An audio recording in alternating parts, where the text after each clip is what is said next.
जय हिंद साथियों, मैं दिवाकर अजित आप सभी का स्वागत करता हूं आपके अपने परिवार एबीसी कॉम्पिटेटिव क्लासेज पर सारण। दोस्तों ध्यान रखेंगे, आज हम लोग बिहार दरोगा का प्रैक्टिस सेट नंबर 10, कौन सा प्रैक्टिस सेट नंबर 10 जो कि यूटेरिया का है, उसका जो है फुल डिस्कशन करने वाले हैं।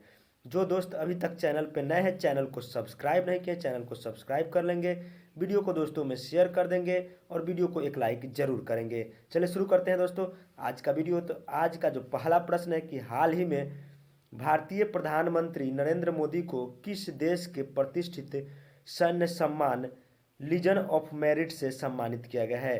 तो लीजन ऑफ मेरिट से सम्मानित किया गया है भारत के प्रधानमंत्री नरेंद्र मोदी को। और यह सम्मान किस देश के द्वारा दिया जाता है? तो यह सम्मान जो है अमेरिका। सही आंसर होगा ऑप्शन नंबर सी। अगला प्रश्न देखते हैं कि देश का पहला चालक रहित मेट्रो रेल का परिचालन कहाँ किया गया है? तो देश का पहला चालक रहित मेट्रो रेल का परिचालन आपका दिल्ली के एनसीआर में कहाँ किया गया है? दिल्ली एनसीआर, ऑप्शन ए आपका बिल्कुल सही आंसर होगा। दोस्तों मैं आप सभी को फिर से बता दूं, यदि आपको हमारी स्पीड कम या ज़्यादा लग रही हो तो आप स्पीड को यूट्यूब सेटिंग से घटा बढ़ाकर देख सकते हैं, तथा आप लोग जो है अपना स्कोर कमेंट बॉक्स में ज़रूर बताइएगा कि आप इस 100 प्रश्न में कितने प्रश्न को सही कर पा रहे हैं। चलिए देखते हैं अगला प्रश्न।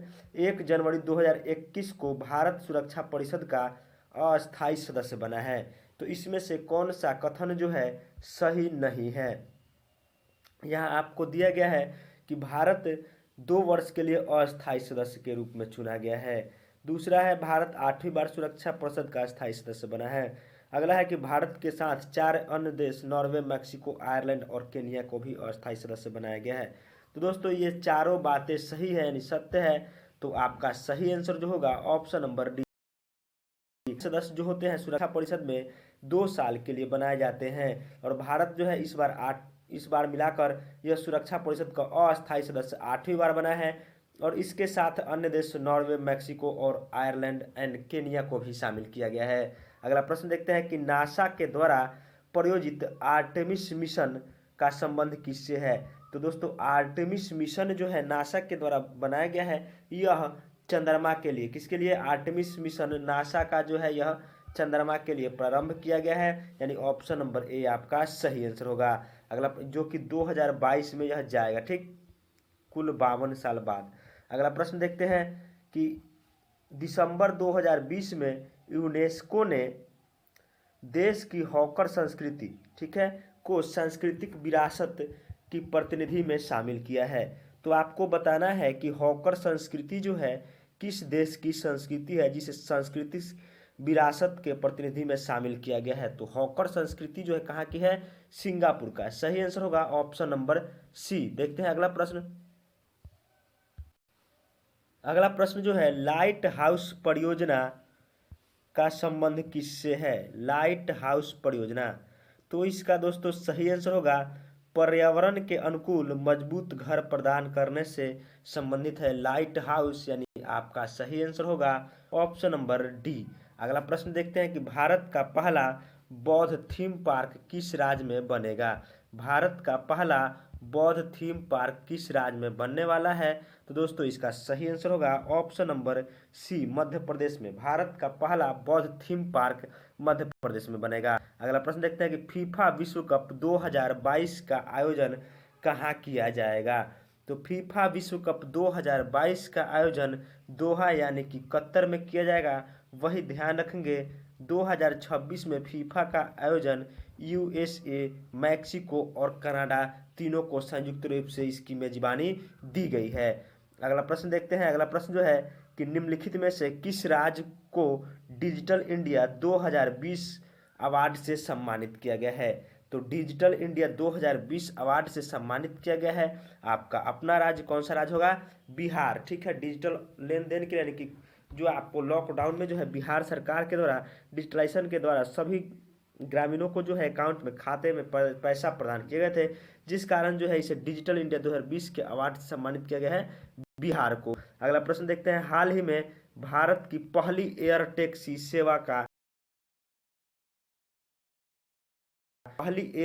सेवा का परिचालन जो है हरियाणा में वहां के मुख्यमंत्री मनोहर लाल खट्टर के द्वारा। सही आंसर होगा ऑप्शन नंबर डी, कहाँ किया गया? हरियाणा। ठीक है, देखते हैं अगला प्रश्न। अगला प्रश्न जो है कि नीति जारी इनोवेशन इंडेक्स 2020 में किस राज्य को प्रथम स्थान प्राप्त हुआ है?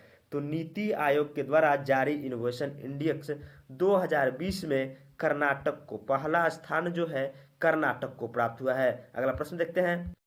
अगला प्रश्न है कि किस राज्य की विधानसभाओं में ऑनलाइन गेमिंग विधेयक 2020 पारित किया गया, जिसके बाद राज्य में ऑनलाइन गेमिंग पर प्रतिबंध लगा दिया गया है? तो वो आपका राज्य होगा आंध्र प्रदेश, यानी ऑनलाइन गेम पर आंध्र प्रदेश में प्रतिबंध लगा दिया गया, जिससे जो है ऑनलाइन गेम खेलकर बच्चे जो है डिप्रेशन में आकर आत्महत्या का शिकार कर लेते थे। ठीक है, जिस कारण जो है इसे प्रतिबंध लगा दिया गया है। अगला प्रश्न है कि 47वें G7 शिखर सम्मेलन का आयोजन 2021 में कहाँ किया जाएगा? तो 47वें G7 शिखर सम्मेलन का आयोजन 2021 ब्रिटेन में कहाँ होगा? सही आंसर होगा ऑप्शन नंबर बी, ब्रिटेन। अगला प्रश्न देखते हैं कि अरब देशों में पहला परमाणु ऊर्जा संयंत्र किस देश में स्थापित किया गया है? तो अरब देशों में पहला परमाणु ऊर्जा संयंत्र जो है आपका यूएई, कहाँ स्थापित किया गया है? यूएई। सही आंसर होगा आपका ऑप्शन नंबर सी। अगला प्रश्न को देखते हैं। पुस्तक कोविड-19 सभ्यता का संकट और समाधान के लेखक कौन है? तो इसके जो लेखक हो जाएंगे कैलाश सत्यार्थी। भारत के नोबेल पुरस्कार विजेता कैलाश सत्यार्थी ने लिखा है पुस्तक कोविड-19 सभ्यता और संकट का समाधान। ठीक, अगला प्रश्न देखते हैं कि मार्च 2021 में जारी वर्ल्ड हैप्पीनेस इंडेक्स के संबंध में कौन सा कथन सही है? तो यहाँ जो है आपका इसमें प्रथम स्थान फिनलैंड को प्राप्त हुआ, बिल्कुल सही है। इसमें भारत का स्थान 139वां रहा, ये भी सही है। और 2020 में भारत का स्थान 144 था, यानी तीनों बात सही है। तो आपका सही आंसर होगा ऑप्शन नंबर डी। अगले प्रश्न को देखते हैं। अगला प्रश्न जो है कि स्लाइनेक्स 2020 क्या है? दोस्तों स्लाइनेक्स 2020 जो है क्या है? तो यह एक भारत और श्रीलंका के बीच होने वाला नौ सैनिक अभ्यास है। क्या है? तो नौ सैनिक अभ्यास है। इसका सही आंसर होगा option number A, SLINEX Bharat और श्रीलंका के बीच। चलते हैं अगले प्रश्न की ओर। अगला प्रश्न जो है कि हाल ही में भानु अथैया का निधन हो गया, वह किस क्षेत्र से संबंधित थे? दोस्तों ध्यान रखेंगे, भानु अथैया जो है फिल्म जगत से, किस क्षेत्र से संबंधित थे? तो फिल्म जगत से। इन्होंने जो ऑस्कर पुरस्कार भी इन्हें दिया जा चुका है। चलते हैं अगले प्रश्न की। अगला प्रश्न, हाल ही में स्वास्थ्य संगठन द्वारा किसी उत्तरी अमेरिका देश की को जो है मलेरिया मुक्त घोषित किया गया है? तो उत्तरी अमेरिका का कौन सा देश जो है उसे मलेरिया मुक्त घोषित किया गया है? तो आपका सही अल साल्वाडोर। यह तीसरा अमेरिकी देश है तथा मध्य अमेरिकी देश कहे तो पहला होगा। ठीक है, तो अल साल्वाडोर जो है मलेरिया मुक्त घोषित हो गया है। अब अगला प्रश्न देखते हैं कि एशिया का सबसे लंबा मंदिर रोपवे किस राज्य में निर्मित किया गया है? तो एशिया का सबसे लंबा मंदिर रोपवे जो है कहाँ निर्मित किया गया है? तो इसका सही आंसर होगा गुजरात में। कहाँ किया गया है? गुजरात में। ठीक है, अगला प्रश्न देखते हैं कि रणजी ट्रॉफी 2020 का खिताब किस टीम ने जीता है? तो रणजी ट्रॉफी 2020 का खिताब कौन सा टीम जीता है? तो इसका सही आंसर होगा सौराष्ट्र के द्वारा। किसके द्वारा जीता गया है? सौराष्ट्र के द्वारा। ठीक है, अगले प्रश्न को देखते हैं। अगला प्रश्न जो है नेशनल अवार्ड किसे प्रदान किया गया? तो लोकमान्य तिलक नेशनल अवार्ड सोनम वांगचुक किसे दिया गया है? तो सोनम वांगचुक को। अगला प्रश्न देखते हैं। अगला प्रश्न जो है कि हाल ही में चर्चा में रहा हिंदू उत्तराधिकार अधिनियम किस वर्ष लाया गया था? तो हिंदू उत्तराधिकार अधिनियम जो है पहली बार सन 2005 में। कब लाया गया था? 2005 में, ध्यान रखेंगे। अगला प्रश्न देखते हैं। अगला प्रश्न जो है कि नई शिक्षा नीति 2020 के संबंध में कौन सा कथन गलत है? तो कौन सा कथन गलत है? तो यहाँ पे ये जो समिति जो है कस्तूरी रंगन के सिफारिश पर लाई गई थी। ठीक है, शिक्षा पर जीडीपी का 6% खर्च करने का लक्ष्य रखा गया, ये भी सही है। इसके तहत मानव संसाधन विकास मंत्रालय का यह नाम बदलकर शिक्षा मंत्रालय कर दिया गया। और इसकी दूसरी घोषणा जो है 1984 में की गई थी, ये जो है गलत है। तो इसका सही आंसर होगा ऑप्शन नंबर डी। अगले प्रश्न की ओर चलते हैं। अगला प्रश्न जो है कि राष्ट्रीय युवा दिवस 2021 का थीम क्या था? तो राष्ट्रीय युवा दिवस 2021 का जो थीम है वो है युवा उत्साह नए भारत का, युवा उत्साह नए भारत का। अगला प्रश्न देखते हैं। अगला प्रश्न जो है, अगला प्रश्न है कि 17 मीटर खंभे पर एक मेढक 1 मिनट में 50 सेंटीमीटर चढ़ता है, परंतु दूसरे मिनट में 20 सेंटीमीटर फिसल जाता है, तो खंभे के ऊपरी सिरे पर पहुंचने में कितना समय लगेगा। दोस्तों इसको आप सॉल्व करेंगे तो आपका सही आंसर आएगा 111 मिनट।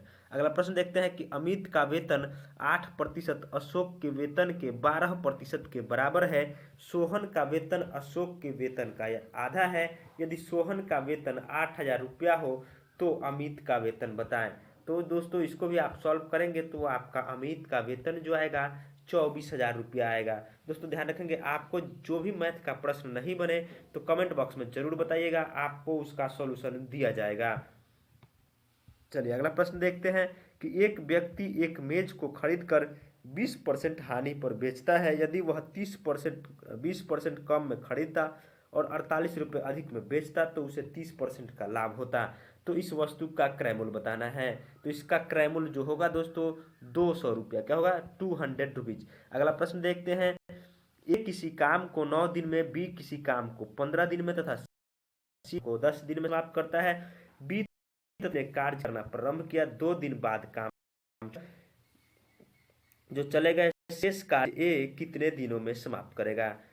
आप सॉल्व कीजिएगा तो शेष काम जो है करेगा कितने दिन में, 6 दिन में। ठीक है, अगला प्रश्न देखते हैं कि एक शंकु, एक अर्धगोला तथा एक बेलन का आधार तथा ऊंचाई बराबर है, तो इनके आयतनों का अनुपात बताएं। तो इसका आयतन जब निकालेंगे तो इसका जो आपका अनुपात आएगा 1:2:3, यानी आपका सही आंसर होगा ऑप्शन नंबर बी। अगला प्रश्न देखते हैं कि निम्न में से किस हड़प्पा स्थल से चावल की खेती का प्रमाण मिला है। तो कौन सा हड़प्पा स्थल है जहां से चावल का खेती का प्रमाण मिला है। तो इसका सही आंसर होगा ऑप्शन नंबर बी, लोथल। कहाँ से चावल के प्रमाण मिले हैं, लोथल से। ठीक है, अगला प्रश्न देखते हैं। अगला प्रश्न जो है कि जैन धर्म के दूसरे तीर्थंकर कौन थे। दोस्तों ध्यान रखेंगे, जैन धर्म के जो है दूसरे तीर्थंकर जो थे कौन थे, सुमितनाथ। कौन थे, तो जैन धर्म के दूसरे तीर्थंकर जो हो जाएंगे अजीतनाथ, और प्रारंभिक यानी प्रथम तीर्थंकर ऋषभ देव। इसको भी ध्यान रखेंगे। अगला प्रश्न देखते हैं कि कुशीनारा निम्न में से किस महाजनपद की राजधानी थी। तो कुशीनारा जो है आपका मल्ल जनपद, कौन सी जनपद, मल्ल जनपद की राजधानी थी। ऑप्शन ए आपका बिल्कुल सही आंसर होगा। अगले प्रश्न को देखते हैं। अगला प्रश्न है कि सीरिया के शासक एंटियोकस प्रथम ने अपने दूत डायमेकस को किसके दरबार में भेजा था। तो अपने दूत डायमेकस को जो है सीरिया नरेश एंटियोकस ने बिंदुसार के दरबार में, किसके दरबार में भेजा था, बिंदुसार के दरबार में। सही आंसर होगा ऑप्शन नंबर सी। अगला प्रश्न देखते हैं कि कितार्जुनीमय के रचयिता निम्नलिखित में से कौन थे। तो कितार्जुनीमय के लेखक जो हो जाएंगे कौन हो जाएंगे, भरावी, यानी ऑप्शन नंबर बी आपका सही आंसर होगा। अगला प्रश्न देखते हैं, तुर्कान ए चिहलगानी का गठन किस दिल्ली सल्तनत के शासक के द्वारा किया गया था। तो तुर्कान ए चिहलगानी का गठन जो है इल्तुतमिश के द्वारा, किसके द्वारा किया गया था, इल्तुतमिश, यानी 40 गुलामों का सरदार हुआ करता था, 40 सरदारों का यह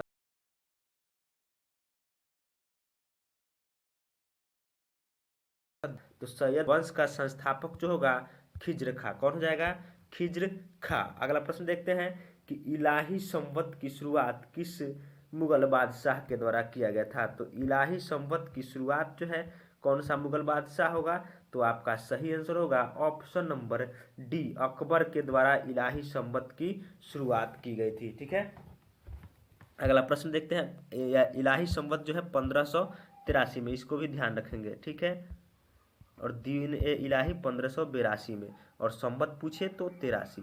अगला प्रश्न देखते हैं कि मुगल बादशाह अकबर ने किसे जरी कलम की उपाधि दी थी। तो जरी कलम की उपाधि जो है अकबर ने मोहम्मद हुसैन काश्मीरी, किसे दी थी, तो काश्मीरी को जरी कलम की और अब्बू सम्मद को सीरी कलम की। ठीक है, दोनों को ध्यान रखेंगे। अगला प्रश्न देखते हैं कि दारा शिकोह एवं औरंगजेब के बीच सामूगढ़ का युद्ध कब हुआ था। तो दारा शिकोह और औरंगजेब के बीच सामूगढ़ का जो युद्ध हुआ था मई 1658 में। कब हुआ था? मई 1658 में। दारा शिकोह और औरंगजेब के बीच कुल 3 जो है युद्ध हुए थे। किसके लिए? तो यानी सत्ता हस्तांतरण के लिए, ठीक है। यानी कि उनके बीच जो है जो राजगद्दी के लिए ये लड़ाइयाँ होती थी, ठीक है। अगला प्रश्न देखते हैं कि प्रथम आंग्ल मराठा युद्ध किन वर्षों में हुआ था? तो पहला आंग्ल मराठा युद्ध जो है 1775 से 82 के बीच में। कब? 1775 से 82 के बीच में हुआ था। अगला प्रश्न है कि रिचर्ड स्टेची की अध्यक्षता में एक अकाल आयोग का गठन किया गया था। तो रिचर्ड स्टेची की अध्यक्षता में जो है अकाल आयोग का गठन किया गया था। उस समय जो है भारत का वायसराय कौन था? लॉर्ड लिटन। लॉर्ड लिटन के काल में जो है रिचर्ड की अध्यक्षता में एक अकाल आयोग का गठन किया गया था। अगला प्रश्न देखते हैं। अगला प्रश्न है कि रहनुमाई मजदायन सभा के संस्थापक कौन थे? दोस्तों ध्यान रखेंगे, रहनुमाई मजदायन सभा के संस्थापक दादा भाई नौरोजी। कौन हो जाएंगे? दादा भाई नौरोजी। अगला प्रश्न देखते हैं कि साइमन कमीशन की नियुक्ति की घोषणा कब की गई थी? दोस्तों साइमन कमीशन की नियुक्ति की घोषणा नवंबर 1927 में। कब की गई थी? नवंबर 1927 में। अगला प्रश्न देखते हैं कि अमृत बाजार पत्रिका के संपादक कौन थे? तो दोस्तों अमृत बाजार पत्रिका के आपके संपादक हो जाएंगे बरिंद्र कुमार घोष। कौन हो जाएंगे? बरिंद्र कुमार घोष एवं शिशिर कुमार घोष दोनों थे, ठीक है। तो इसका सही आंसर होगा, और यहाँ पे दोनों ऑप्शन दे दिया गया है। तो यहाँ पे पहले में ऑप्शन में है आपका शिशिर कुमार घोष, ठीक है। यहाँ यदि आपको जो है बड़े शिशिर कुमार घोष नहीं हो तो बरिंद्र कुमार घोष भी कर सकते हैं। अगला प्रश्न देखते हैं कि निम्नलिखित में से किस ग्रह को अंतर्ग्रह भी कहा जाता है? तो कौन सा ग्रह जो है अंतर्ग्रह हो जाएगा? तो आपका सही आंसर होगा बुध और शुक्र। कौन हो जाएगा? बुध और शुक्र, जो कि सूर्य और पृथ्वी के बीच है। अगला प्रश्न देखते हैं। अगला प्रश्न जो है कि सामान्यतः ऑफशोर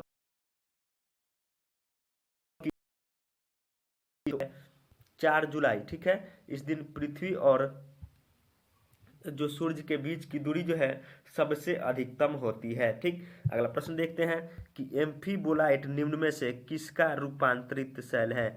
एम्फीबोलाइट किसका रूपांतरित शैल है? तो इसका सही आंसर होगा बेसाल्ट। किसका रूपांतरण है? तो बेसाल्ट का, ठीक है। अगले प्रश्न को देखते हैं। अगला प्रश्न जो है प्लाया किसके द्वारा निक्षेपात्मक स्थलरुद्ध रूप है? तो स्थल रूप है प्लाया किसका? तो इसका सही आंसर होगा पवन। पवन के द्वारा जो है प्लाया का निर्माण होता है। अगला प्रश्न देखते हैं। अगला प्रश्न जो है कि निम्नलिखित में से कौन प्रायद्वीपों का प्रायद्वीप भी कहा जाता है?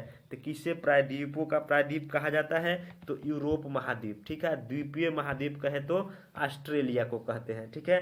अगले प्रश्न को देखते हैं।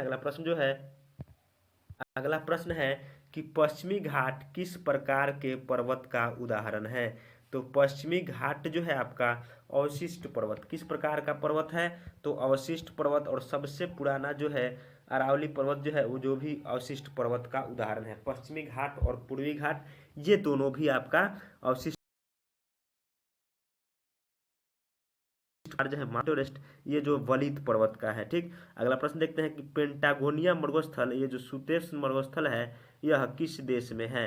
तो पेंटागोनिया का मरुस्थल जो कि अर्जेंटीना में है। कहाँ है? अर्जेंटीना में। यह एक शीतोष्ण मरुस्थल। अगला प्रश्न है कि निम्न में कौन सी जल संधि जावा सागर एवं हिंद महासागर को जोड़ती है?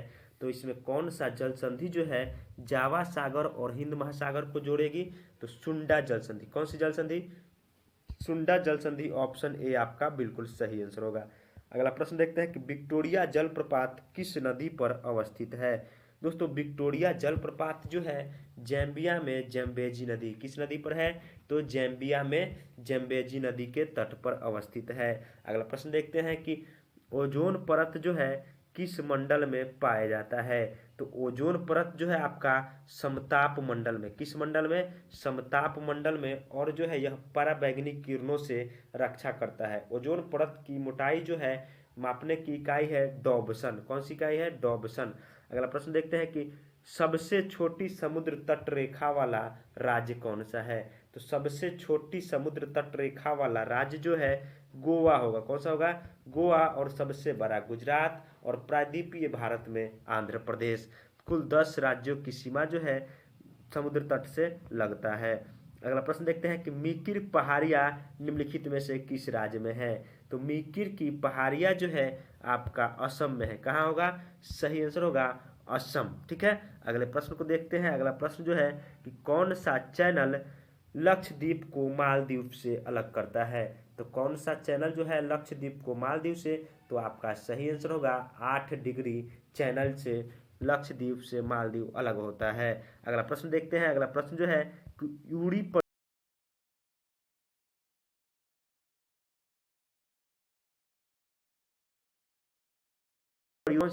है, तो झेलम नदी ऑप्शन डी आपका बिल्कुल सही आंसर होगा। अगला प्रश्न देखते हैं कि कोयना किस नदी की सहायक नदी है। तो कोयना जो है आपकी किस नदी की सहायक नदी हो जाएगी, तो इसका सही आंसर होगा ऑप्शन नंबर सी, कोयना जो है कृष्णा की एक सहायक नदी है। अगर आप देखते हैं निम्नलिखित में से किस वर्ग के जंतु समतापी होते हैं। तो किस वर्ग के जंतु समतापी हो जाएंगे, तो यहाँ पे इस दिए गए ऑप्शन के अनुसार जो आपका आंसर होगा पक्षी वर्ग, पक्षी वर्ग के जंतु जो है समतापी होते हैं। अगला प्रश्न देखते हैं कि केचुआ जो है श्वसन किस अंग से करते हैं। तो केचुआ का जो श्वसन होता है त्वचा के द्वारा, किसके द्वारा?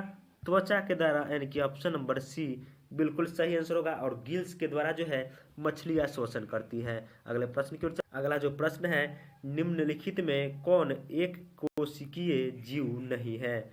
तो यहाँ पर दिए गए ऑप्शन के अनुसार जो है आपका एक कोशिकीय जीव नहीं है। कौन सा? तो पैरामीशियम एक कोशिकीय है, क्लोडोमोनास जीवाणु ये सभी एक कोशिकीय है, लेकिन आपका कवक जो है एक कोशिकीय जीव नहीं है। अगला प्रश्न देखते हैं कि पादपों में कोशिका भित्ति किसकी बनी होती है। तो पादपों की कोशिका भित्ति जो है सेलुलोज की, किसकी बनी होती है, तो इसका सही आंसर होगा ऑप्शन नंबर सी, पादपों की कोशिका भित्ति सेलुलोज की बनी होती है। अगला प्रश्न देखते हैं, और कवकों की कोशिका भित्ति पूछे तो काइटिन की। ठीक है, अगला प्रश्न है कि निम्न में से किस रुधिर में कोई भी एंटीबॉडी नहीं पाया जाता है। तो कौन सा रुधिर जो है जिसमें कोई भी एंटीबॉडी नहीं पाया जाएगा, तो आपका सही आंसर होगा ऑप्शन नंबर सी जो है रुधिर वर्ग ए बी में किसी भी प्रकार का एंटीबॉडी नहीं पाया जाता है, तथा रुधिर वर्ग ओ में किसी भी प्रकार का एंटीजन नहीं पाया जाता है, जिस कारण वह सभी रक्त वर्ग समूह के व्यक्तियों को रक्त दे सकता है और ए बी ले सकता है। अगला प्रश्न देखते हैं कि पेलाग्रा रोग किस विटामिन के कमी से होता है। तो पेलाग्रा रोग जो है विटामिन नियासिन, किस विटामिन की कमी से, तो नियासिन की कमी से जो है पेलाग्रा रोग होता है। अगला प्रश्न देखते हैं। अगला प्रश्न जो है कि प्रकाश कारित क्या तरंग जो है तरंगधर किसके द्वारा, तरंगधर के द्वारा निर्धारित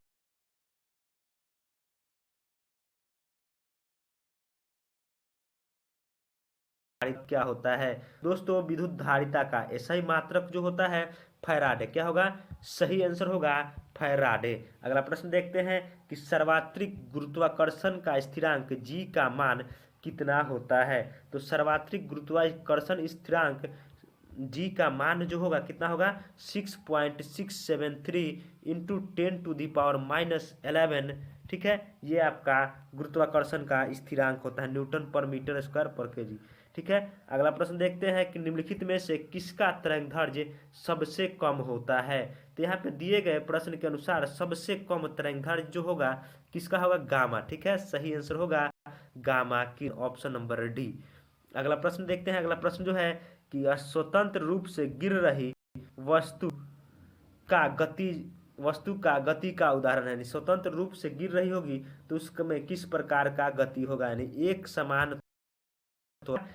समान त्वरण। अगला प्रश्न देखते हैं कि निम्नलिखित 20 किलो हर्ट्ज से अधिक की आवृत्ति वाली तरंगों को क्या कहते हैं। तो 20 किलो हर्ट्ज से अधिक आवृत्ति वाली तरंगों को जो है प्राश्रव्य तरंग कहा जाता है। 20 हर्ट्ज से 20,000 हर्ट्ज के तरंग को श्रव्य तरंग और 20 हर्ट्ज से कम को अश्रव्य तरंग कहते हैं। अगले प्रश्न की ओर चलते हैं। अगला प्रश्न है कांसा निम्न में से किन धातुओं से मिलकर बना होता है। तो कांसा जो है तांबा और टीन, किसका किसका मिश्रण होता है? Cu और SN, यानी ऑप्शन नंबर ए आपका बिल्कुल सही आंसर होगा। अगला प्रश्न देखते हैं, निम्नलिखित में से किसे हरा कशिश के नाम से जाना जाता है? तो हरा कशिश के नाम से फेरस सल्फेट, किसको जानता है? फेरस सल्फेट को हरा कशिश के नाम से जाना जाता है, ठीक है। और कॉपर सल्फेट को नीला कशिश, ध्यान रखेंगे। अगला प्रश्न देखते हैं कि अम्लीय वर्षा के लिए कौन सा गैस उत्तरदायी है? तो अम्लीय वर्षा के लिए आपका उत्तरदायी है SO2 और N2O, यानी कि SO2 N2O। Option number D आपका बिल्कुल सही आंसर है, यानी बी और सी। अगला प्रश्न देखते हैं कि पारा को संग्रहित करने के लिए बने पात्र किसको बने होते हैं? तो पारा को रखने के लिए उसका पात्र जो है किसका बना होता है? तो उसका पात्र जो किसका बना होगा, इसका सही आंसर होगा ऑप्शन नंबर, इसका जो आंसर होगा ऑप्शन नंबर ए। किसके पात्र में? लोहा के पात्र में संग्रहित किया जाता है। अगला प्रश्न देखते हैं। अगला प्रश्न जो है कि निम्नलिखित में से कौन सा तत्व सभी अम्लों में अनिवार्य रूप से उपस्थित होता है? तो कौन सा तत्व जो है सभी में अनिवार्य रूप से उपस्थित होगा? तो वो होगा हाइड्रोजन। सही आंसर होगा ऑप्शन नंबर सी। अगला प्रश्न देखते हैं, निम्नलिखित में से कौन फिनोल तथा फॉर्मल्डिहाइड का बहुलक है? तो फिनोल तथा फॉर्मल्डिहाइड का बहुलक जो होगा क्या है? बेकेलाइट। ऑप्शन सी आपका सही आंसर होगा। अगला प्रश्न देखते हैं कि संविधान सभा के अल्पसंख्यक उप समिति के अध्यक्ष निम्न में से कौन थे? तो अल्पसंख्यक उप समिति के अध्यक्ष जो है HC मुखर्जी। कौन हो जाएंगे? HC मुखर्जी। ऑप्शन डी आपका बिल्कुल सही आंसर है। अगला प्रश्न देखते हैं कि किस संविधान संशोधन के द्वारा सिक्किम को पूर्ण राज्य का दर्जा दिया गया? तो कौन सा संविधान संशोधन? 36वां संविधान संशोधन 1975 में सिक्किम को राज्य का यानी पूर्ण राज्य का दर्जा दिया गया था।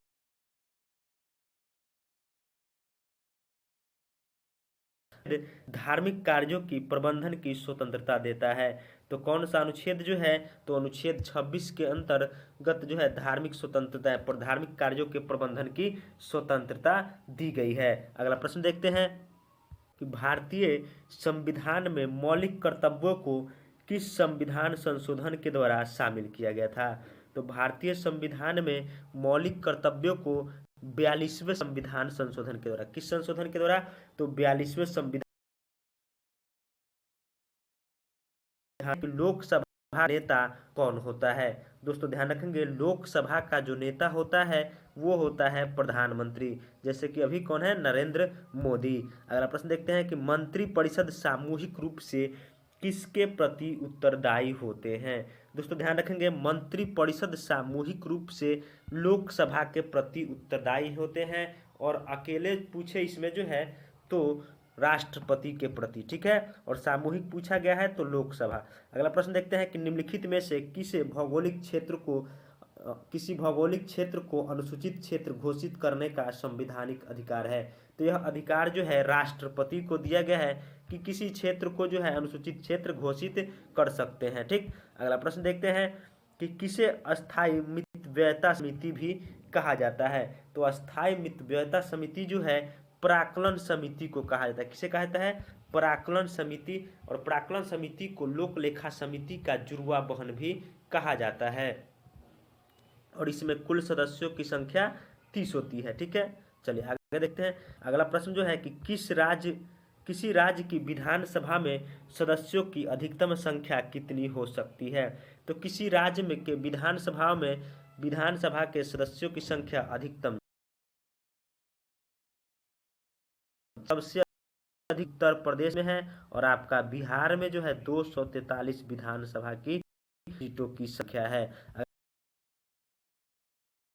अनुच्छेद में वर्णन किया गया है, तो संविधान के किस अनुच्छेद में? तो इसका सही आंसर होगा ऑप्शन नंबर सी, यानी अवशिष्ट शक्ति का वर्णन अनुच्छेद 248 में है। और अवशिष्ट शक्ति जो है कनाडा से लिया गया है, और अवशिष्ट शक्ति जो है किसको प्राप्त है? तो संघ को। ध्यान रखेंगे, संघ को अवशिष्ट शक्ति पर कानून बनाने का अधिकार है। अगला प्रश्न है कि भारत के निम्न में से किस राज्य में पंचायती राज व्यवस्था लागू नहीं है? तो कौन सा राज्य है जहां पंचायती राज व्यवस्था लागू नहीं है? तो इस ऑप्शन के अनुसार आपका आंसर होगा मेघालय। किस राज्य में? तो मेघालय में पंचायती राज व्यवस्था लागू नहीं है। अगला प्रश्न देखते हैं कि राष्ट्रीय मानव अधिकार आयोग के सदस्यों का कार्यकाल कितने वर्ष का होता है? तो राष्ट्रीय मानव अधिकार आयोग के सदस्यों का कार्यकाल जो होता है 3 वर्ष या 70 वर्ष की उम्र तक वो अपने जो है कार्यकाल अपने जो है पद पर बने रहेंगे।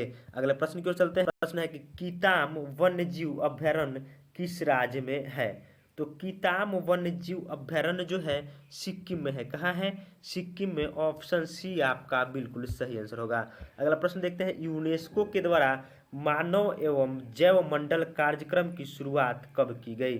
तो यूनेस्को के द्वारा जो है मानव एवं जैव मंडल कार्यक्रम की शुरुआत 1971 में कब की गई? 1971 में। अगला प्रश्न देखते हैं कि भारत के निम्न में से किस राष्ट्रीय उद्यान में हंगुल पाए जाते हैं? तो हंगुल पाए जाते हैं दच्ची ग्राम वन्य जीव अभयारण्य जम्मू कश्मीर में जो है कश्मीरी महामृग यानी कि हंगुल देखे जाते हैं। ठीक है। और मानस वन्य जीव अभयारण्य असम में है। काजीरंगा असम में है। काजीरंगा जो है एक सींग वाले गेंडे के लिए प्रसिद्ध है। गिर राष्ट्रीय उद्यान गुजरात में जो है एशियाई शेर के लिए प्रसिद्ध है। अगला प्रश्न देखते हैं विश्व स्वास्थ्य संगठन का मुख्यालय कहाँ अवस्थित है? तो विश्व स्वास्थ्य संगठन का मुख्यालय और संयुक्त राष्ट्र पर्यावरण कार्यक्रम का मुख्यालय नैरोबी में है। इसको भी ध्यान रखेंगे। और स्वास्थ्य दिवस जो है 7 अप्रैल को भी मनाया जाता है। इसको भी याद रखेंगे। अगला प्रश्न देखते हैं कि गिनी की राजधानी कहाँ है? दोस्तों गिनी की राजधानी कहाँ है? तो इसका सही आंसर होगा ऑप्शन नंबर सी। ठीक है।